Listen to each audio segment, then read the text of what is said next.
You good? No. It's okay. I didn't quite catch the end of that. You said, I love you. Maggie. Maggie Dunn was her name. When he walked onto the American Idol stage, he looked like a lot of other small-town kids, a guitar in his hand, a dream in his heart. He was polite, humble, and had this classic country charm that you just couldn't help but like. But behind his quiet smile, 18-year-old John Foster was carrying a weight that most people will never have to bear. He wasn't just there to sing for celebrity judges, he was there to sing for the two best friends he had lost. His journey on the show wouldn't be about fame, but about an unimaginable tragedy, and the song that was born from its ashes. This is the story of how a devastating loss created one of the most powerful and authentic voices American Idol has ever seen. Before the national stage and the standing ovations, there was just a boy from Addis, Louisiana. Tucked away on the west bank of the Mississippi River, Addis is a place where community runs as deep as the bayou, a town where everyone knows your name. This is the tight-knit world that shaped John Foster. He grew up working in his family's butcher shop, Benoit's country meat block, learning the value of hard work and close ties from a young age. By all accounts, John was a model kid, but he always walked a slightly different path. While other boys his age were focused on football, John was lost in another world, captivated by the crackle of old cassette tapes. He was listening to the legends, George Strait, Merle Haggard, Conway Twitty. To him, these weren't just songs, they were stories, lessons in heartache and honesty that hit him deep in his soul. Academically, John was brilliant. He was a self-described science geek, with his eyes set on a future far from any stage. He was quiet and diligent, and in 2024, he graduated from Brusley High School as its co-valedictorian, proving just how sharp he was. His plan was clear: attend Louisiana State University, major in biology, and become an oncologist. This dream wasn't random. Growing up in a part of Louisiana where cancer rates were alarmingly high, he'd seen the disease's devastating impact on his community and his own extended family. He wanted to heal people. At this point, music was just a hobby. He taught himself a few chords on a guitar at 15, but he never really saw it as a calling. It was just background noise in a life that seemed set for a career in medicine. He had a high school sweetheart, Brooklyn Bork, a supportive family, and the deep roots of his Catholic faith to guide him. His life had promise and structure. He was a good student, a good son, and a good friend. And it was that role, the role of a friend, that was about to be tested in the most brutal way imaginable, changing his life forever. New Year's Eve. A time for celebration, fireworks, and fresh starts. For a 16-year-old John Foster, the last night of 2022 was supposed to be just that. But as the clock ticked towards midnight, a different sound split the night in his hometown.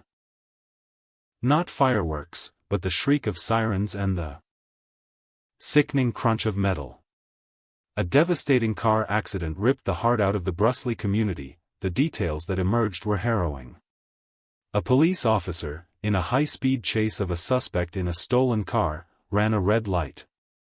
He was reportedly going 86 miles per hour and never hit the brakes before slamming into a car carrying 3 teenagers who had nothing to do with the pursuit.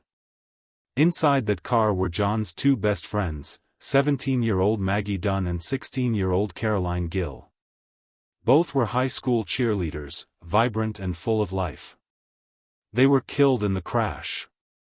Maggie's younger brother, Liam, was also in the car and was left fighting for his life. For John, the news shattered his world. Maggie and Caroline weren't just classmates, they were like sisters to him. Their lives were woven together through school, community, and that kind of deep friendship that defines your youth. Maggie, especially, had been one of his biggest cheerleaders. She believed in his music long before he did, once writing him a letter telling him his voice had the power to move people. She saw the artist in him when he only saw the science geek. The community was broken. The officer involved would later plead guilty to 2 counts of manslaughter, but for John, the legal side of things was just noise in the background of a deafening silence. The two people who got him, who laughed with him, who believed in him, were gone. He was left with a grief so immense it felt like it could swallow him whole. In the days that followed, words just weren't enough.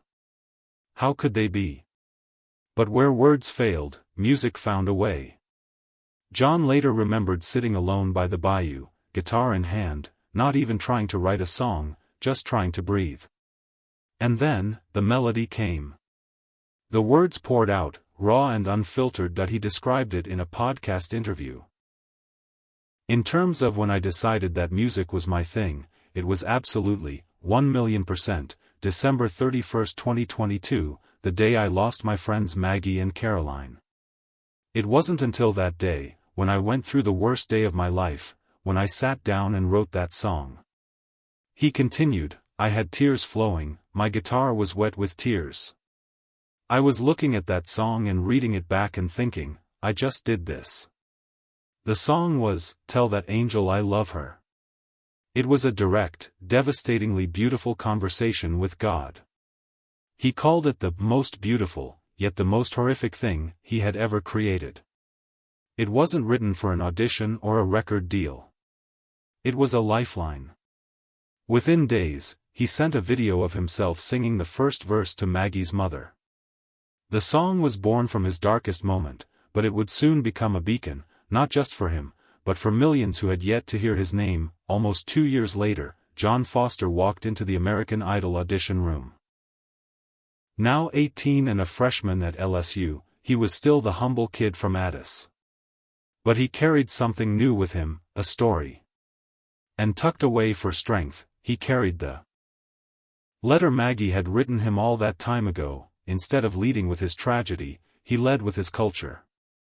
In a move that instantly charmed the judges, Luke Bryan, Carrie Underwood, and Lionel Richie, he brought them Cajun food, a small gesture of hospitality that said everything about where he came from. He wasn't just another contestant, he was a guest sharing a piece of his home. Then, he picked up his guitar. He started with Alan Jackson's Don't Rock the Jukebox, a solid, classic country performance. But Carrie Underwood sensed there was something more there, a deeper well of emotion. She asked him to sing something else. He chose Conway Twitty's Goodbye Time, and in that moment, the room changed. The raw, lived-in quality of his voice, that old soul his principal talked about, came through. He earned his golden ticket to Hollywood, but it was clear the judges still didn't fully grasp the story they were dealing with. They saw a talented country singer with a lot of heart. They had no idea that heart was simultaneously broken and being held together by the very music he was playing. He was on his way, walking a path that Maggie had always dreamed for him. American Idol is a pressure cooker. Week after week, contestants are tested and sent home. Through Hollywood and the Hawaii round, John kept advancing, his classic country style winning over fans. He was a bit of a wild card for the judges, especially Luke Bryan, who wasn't always sure where he fit in the modern country scene. But John wasn't trying to fit in. He was just trying to be himself. Then came the Top 20 show. The theme was Songs of Faith. For John Foster, that meant only one thing. It meant singing his song. It meant laying his soul bare on national television. As he took the stage, you could feel the anticipation. The mothers of both Maggie Dunn and Caroline Gill were watching, ready to see this tribute to their daughters. John looked into the camera, took a breath, and began to sing, Tell That Angel I Love Her.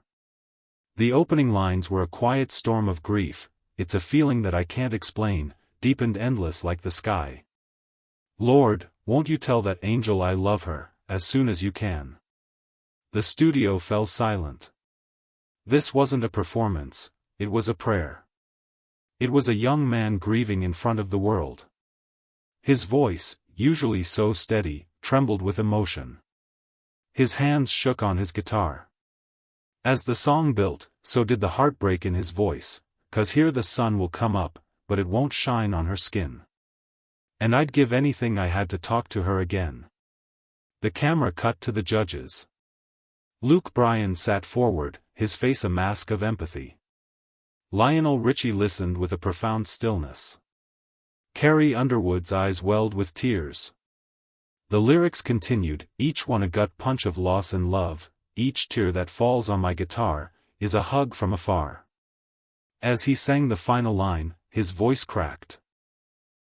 He finished the song, looked straight at the camera, and whispered, "I love you, Maggie." And then the tears came. He wiped them away as a stunned audience rose to their feet, their applause a wave of comfort. The judges were visibly shaken. Carrie Underwood, her voice thick with emotion, asked him what he was going through. It was then that John explained the story behind the song. Collecting herself, she told him, "We have a lot of outlaw country, we have a lot of new country. But what I love is that in this song, we got to hear a sweet, tender side of your voice that honestly, I didn't know you had." Lionel Richie was just as moved. "When you open your mouth on this song, your storytelling country," he told John. "It was so believable and I heard every word of every part of your story, and that's what great music is about." Luke Bryan, the judge who once saw him as a wild card, was completely won over. "What you just did there," Luke said, "removed all doubts in my mind that you deserve to be here." It was a breakthrough. John wasn't just a contestant anymore. He was a vessel for a universal story of love and loss. Maggie's mother later said that hearing millions of people hear her daughter's name was a tangible example of the light Maggie left behind. John Foster had turned his deepest pain into something so powerful it stopped America in its tracks. That one performance changed everything. John was no longer just the quiet country kid, he was the heart of the season. He advanced to the top 14, then the top 7, and all the way to the finale. With each week, his confidence grew. He tackled songs by Toby Keith and John Denver, and even performed a duet with Luke Bryan, all while staying true to his neo-traditional country roots. Back home in Louisiana, Foster fever was in full swing. His town and state rallied behind him with incredible passion. His homecoming visit was a massive celebration, with a Mardi Gras-style parade where he rode on a giant crawfish float through Addis. The Louisiana House of Representatives even passed a resolution to commend him for sharing his Cajun culture on a national stage. During a visit to his old high school, he humbly told a crowd of students, "I am right here because of them." With rising fame also came the strange side effects. Online rumors and misinformation began to pop up. Some sites made baseless claims that he was older than he said or that he wasn't really from Louisiana. The accusations were designed to chip away at the very thing that made him so compelling, his authenticity. John, however, handled it all with maturity. He addressed the rumors head-on through his social media, calmly setting the record straight for his fans. It was a simple act of transparency, but it solidified the trust between him and his growing fan base. He was the real deal. His personal life also remained his anchor. His girlfriend, Brooklyn Bork, was a constant presence, supporting him at live shows. His family kept him grounded. And even while competing, he continued with his online classes for LSU, still committed to his dream of becoming an oncologist, a goal that seemed to grow even more meaningful as his platform expanded. He was becoming a star, but he was doing it on his own terms, with his values and his memories held close. John Foster's journey is one of the most powerful stories of resilience we've ever seen on a show like this. He reminds us that behind every performance is a person with a story, and that music truly has the power to heal. If his story of turning pain into purpose moved you, please give this video a like and subscribe for more incredible stories. And let us know in the comments, which American Idol performance has touched you the most and why. John Foster was named the runner-up of American Idol Season 23. And while he didn't take home the official title, it was clear to everyone watching that the title wasn't the real prize. He had won the hearts of a nation. More importantly, he had found his voice, not just as a singer, but as a storyteller. In a letter to his fans after the finale, he handled his second-place finish with the same grace and faith that defined his entire run. He wrote that it was all part of God's plan, stating, I can vividly remember that feeling of, I'll never be good enough, in my early days of Idol, and I can gladly say that I proved myself wrong. He hadn't just gained fame, he'd gained confidence and a new sense of purpose. The heartbreaking story of John Foster isn't ultimately about the tragedy. It's about what came after. It's about a young man who, faced with an unimaginable loss, chose not to be consumed by it, but to fill it with music. He took his grief and his love for Maggie and Caroline and transformed it into a message of hope that reached millions. He showed the world that vulnerability is a kind of superpower, and that the most powerful art comes from the most honest places. From the quiet bayous of Louisiana to the biggest stage in America, John Foster never lost sight of who he was or why he was singing. He was singing for his hometown. And he was singing to fulfill a promise to a friend, telling an angel he loved her, as soon as he could. In doing so, he created a legacy of resilience that will last far longer than any TV show.